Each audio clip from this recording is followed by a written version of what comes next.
आज हम पढ़ने वाले हैं प्रश्नावली संख्या 16.1। प्रश्नावली 16.1 में हम पढ़ेंगे घन और घनाभ का पृष्ठीय क्षेत्रफल ज्ञात करना। तो देखिए, पृष्ठीय क्षेत्रफल ज्ञात करने से पहले हम ये देखेंगे कि घन और घनाभ होते कैसे हैं, ये इनकी आकृति कैसी होती है। तो इनको समझने के लिए मैं आपको उदाहरण बताऊंगा। जैसे मान लो घन है, तो जो घन है वो एक पास्य के समान होता है, या हम पास्य को ये घन कह सकते हैं। पासा आप सभी का देखा हुआ होगा। इसके बाद है घनाभ। तो घनाभ के लिए कई एग्जाम्पल है जो हम दैनिक जीवन में देखते रहते हैं, जैसे अलमारी है, माचिस है, या ईंट है। ये सब घनाभ के उदाहरण है। तो इसका मतलब यह है कि जो घन है उसकी सभी पृष्ठ और सभी भुजाएं हैं वो बराबर होती है, जबकि घनाभ है उसमें आमने सामने की भुजाएं या आमने सामने के जो पृष्ठ है वो एक समान होते हैं। अब हम पढ़ेंगे इनका पृष्ठीय क्षेत्रफल।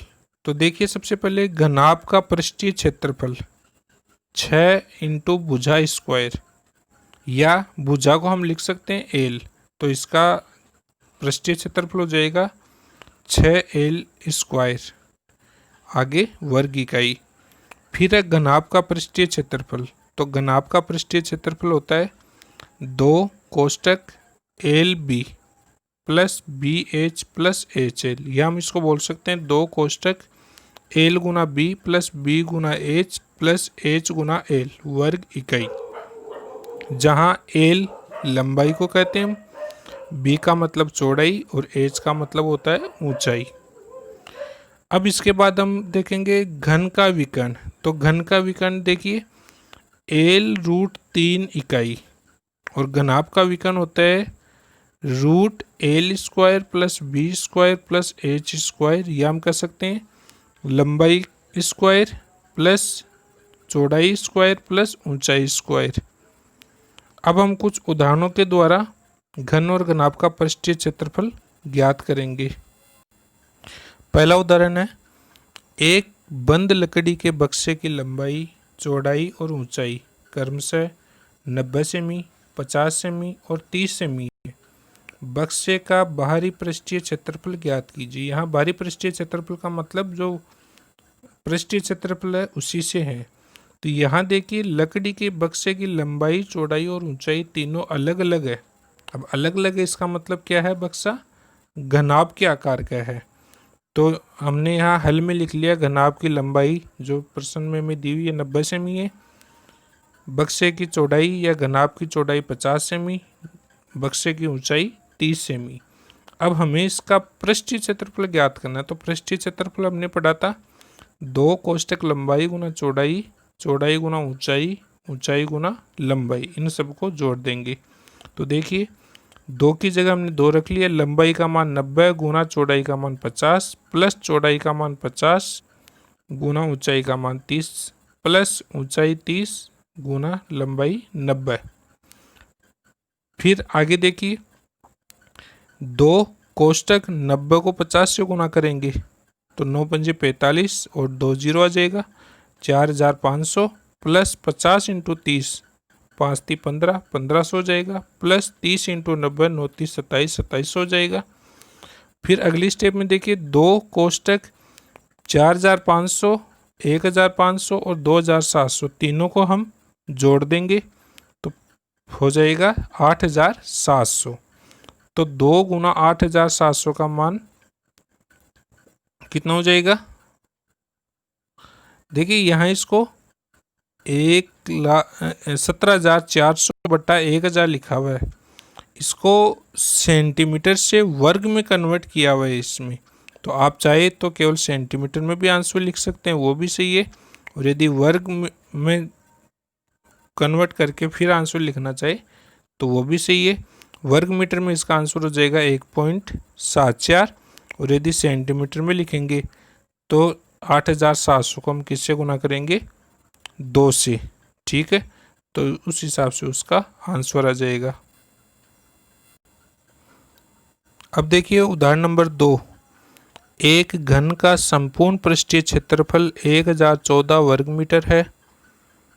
घन की भुजा ज्ञात कीजिए। तो घन का संपूर्ण पृष्ठीय क्षेत्रफल कितना दे रखा है हमें, 1014 वर्ग मीटर। तो हम घन की भुजा को अक्ष मान लेंगे। तो फिर आगे देखिए, घन का संपूर्ण पृष्ठीय क्षेत्रफल बराबर क्या होता है, 6 गुना भुजा स्क्वायर। तो 6 गुना भुजा स्क्वायर की जगह क्या आ जाएगा, 6 गुना अक्ष स्क्वायर, क्योंकि भुजा की जगह कितना रख लिया हमने, अक्ष, बराबर 1014, क्योंकि घन का पृष्ठीय क्षेत्रफल में दे रखा है 1014। फिर देखिए अक्ष स्क्वायर बराबर 1014 बटा 6। अब यहाँ देखिए जो 6 है वो अक्ष स्क्वायर से गुना हो रहा है, लेकिन दूसरे पक्ष में जाते क्या हो जाएगा, भाग में चले जाएगा, इसलिए 1014 बट्टा 6 हो जाएगा। फिर देखिए 1014 में जब 6 का भाग देंगे तो आ जाएगा 169। अब अक्ष स्क्वायर का मान 169 है, तो इधर स्क्वायर को जब हटाएंगे तो इस तरफ क्या बन जाएगा, वो रूट।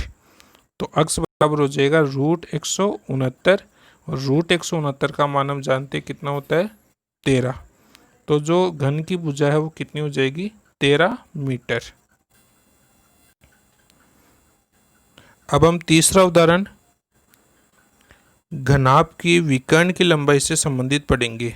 देखिए सवाल है, यदि घनाभ की लंबाई 12 मीटर, चौड़ाई 9 मीटर और ऊंचाई 8 मीटर है, तो घनाभ के विकर्ण की लंबाई ज्ञात कीजिए। तो सबसे पहले हल के अंदर हम तीनों इकाई लिख लेंगे, लंबाई 12 मीटर, चौड़ाई 9 मीटर और ऊंचाई 8 मीटर। अब हम जानते हैं कि घनाभ का विकर्ण, घनाभ के विकर्ण का सूत्र हमने पढ़ा है, root L square plus B square plus H square. तो यहाँ देखिए रूट एल का मान 12 का स्क्वायर हो जाएगा, प्लस बी का मान 9 का स्क्वायर हो जाएगा, और एच का मान 8 का स्क्वायर हो जाएगा। तो अगली स्टेप में देखिए, रूट 12 का स्क्वायर 144 प्लस 9 का स्क्वायर 9 नाम 81 प्लस 8 का स्क्वायर 8 8 64। फिर 144 81 और जब 64 को जब हम जोड़ेंगे तो कितना हो जाएगा, रूट 289। अब हम जानते हैं कि 289 वो किसका वर्ग होता है, 17 का, इसलिए रूट 289 का मान क्या हो जाएगा, 17 मीटर। इस प्रकार जो घनाभ दे रखा है उसके विकर्ण की लंबाई कितनी हो जाएगी, 17 मीटर।